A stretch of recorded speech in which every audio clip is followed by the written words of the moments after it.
Hello, আজকে কিছু জামাই ষষ্ঠীর বাজার করব। এই ধরুন মায়েদের জন্য কাকিমাদের জন্য একটু শাড়ি নেব। তো কয়েকটা দোকানে গেলাম।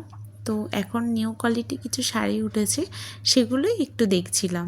তো এই শাড়িটা আর এই শাড়িগুলো বের করেছে। তো তোমাদের কোনটা পছন্দ হয়েছে অবশ্যই কিন্তু কমেন্টে বলো।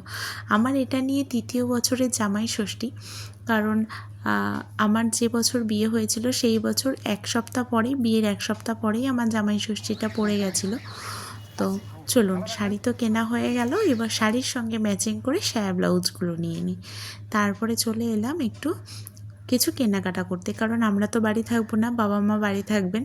তো ওনাদের জন্য কিছু জিনিস নেব। আর এটা তো প্রায় মাসের শেষ, তো ভাবলাম এসেছি যখন কিছু বাজারটা করে নিই।